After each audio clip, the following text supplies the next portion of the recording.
Di desa Satrian, pertanian bukan sekedar pekerjaan.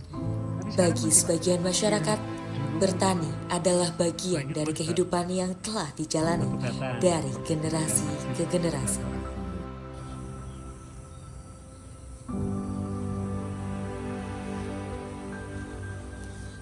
Namun, di tengah dominasi tanaman padi, ada satu kebun yang menawarkan cerita berbeda.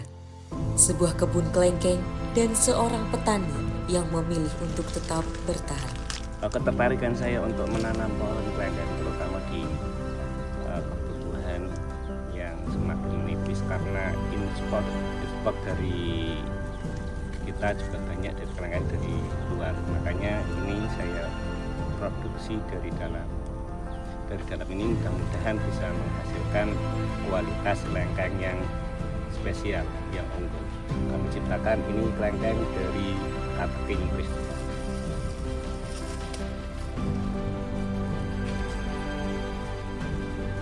Produktivitas untuk buah itu 5-15 tahun. Jadi nanti kalau sudah 5-15 tahun itu produktif. Kenapa kok tidak sawah?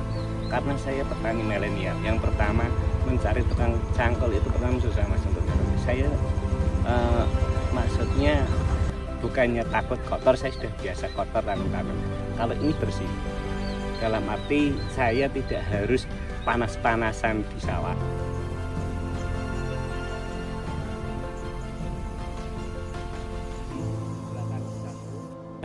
Ya semua itu pasti ada risiko, terutama di perawatan. Kalau seumpamanya seperti ini tidak dirawat sama saja. Kalau di sawah juga tidak dirawat juga sama saja. Kalau ini idealnya itu kalau saya pribadi secara perhitungan lebih menguntungkan di kelengkeng.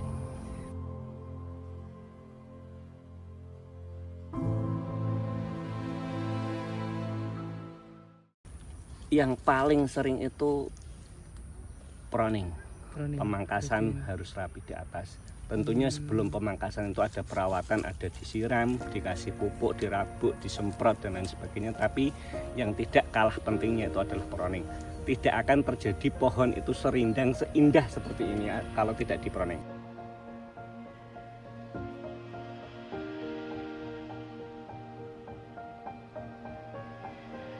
Paling susah itu kalau terkena hama. Jadi kalau terkena hama musuhnya hama itu kutu kebul, yang paling banyak itu adalah kutu kebul.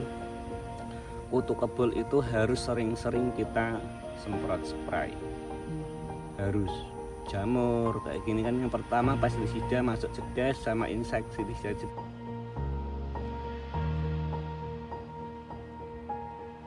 Terutama yang paling banyak sebenarnya tenaga, tapi alhamdulillah tenaga kan kita dari kita sendiri nggak bayar. Ya mudah-mudahan besok dengan luasnya tanaman saya ada 200 pohon ini, besoknya kalau sudah bisa berbuah saya tidak mungkin sendiri, dan saya sudah berencana paling tidak minimal 2 anak muda.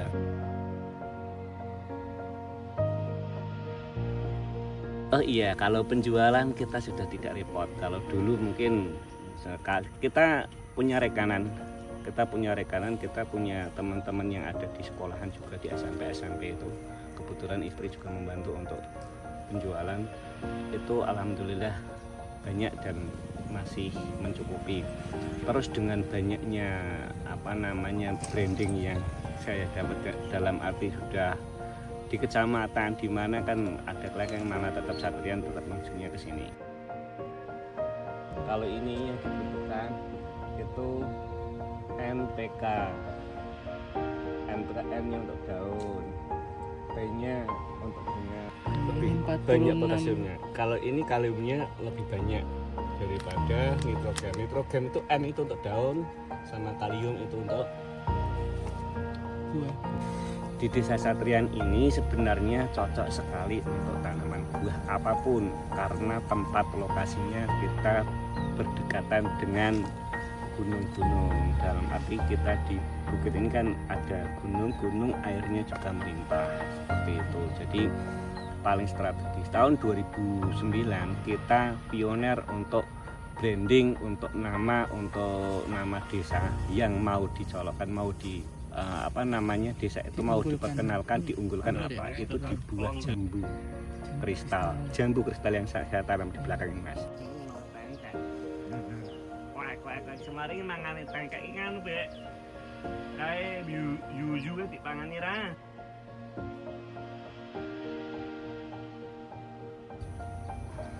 Yang dibutuhkan itu sebenarnya yang paling sulit itu koordinasi, Mas. Koordinasi daya tahan untuk petani memang sudah ada gapotan di sini istilahnya. Kalau mau maju gapotannya bareng-bareng itu harus mengutamakan kualitas prosedur.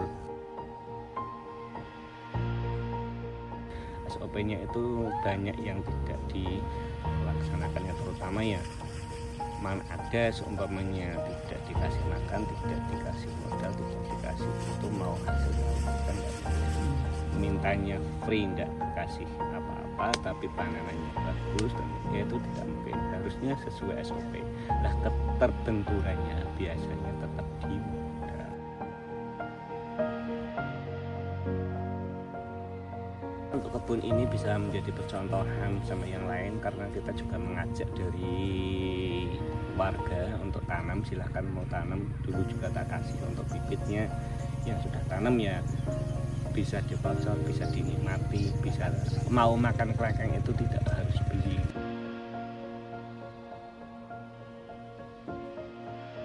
Harapannya di lain sisi untuk pribadi juga untuk menjunjung di ketahanan pangan, karena di sini banyak yang membutuhkan, yang mau, termasuk kalau saya bilang itu kelengkeng itu termasuk buah yang premium. Meskipun kelengkeng ini tidak rajanya buah, ini tetap pionir untuk buah milenial, buah premium itu tetap kelengkeng. Karena apa saya pilih kelengkeng bukan durian?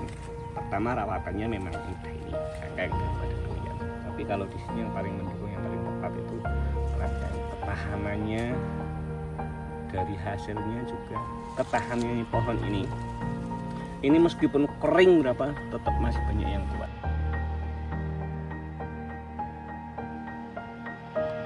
Kalau rasa kualitas sama karena kita pupuknya tetap pupuk yang standar, pupuk yang untuk buah, terutama yang dibutuhkan untuk pemanis, untuk buah rasa enak itu tetap di fosfat, kita pakai MKP. Kalau untuk pembesaran kita pakai KN03.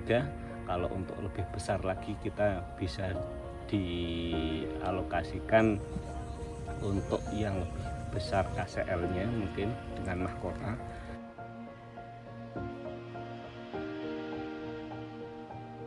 Jadilah anak muda yang kalau sekarang istilahnya milenial itu kan ya mau untuk belajar, mau melakukan hal yang terbaik.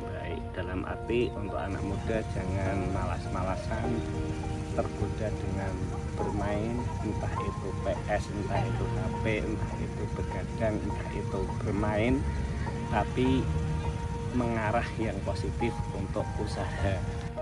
Usahanya bentuknya apa saja. Kalau saya di pertanian silahkan kesini, tidak apa-apa. Kemarin juga ada anak magang dari Bawang, SMK Bawang pertanian di sini selama 3 bulan.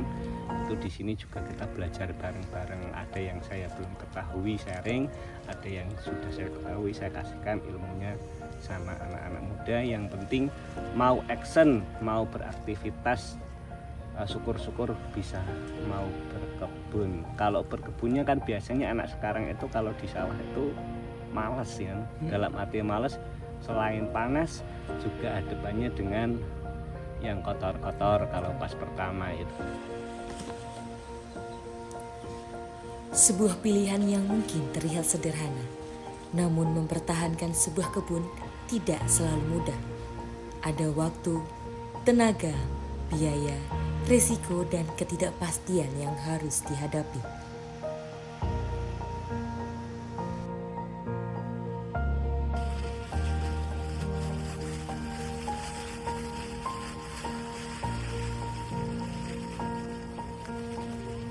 Sama buah untuk besar, makanya kandungannya di sini lebih banyak kaliumnya.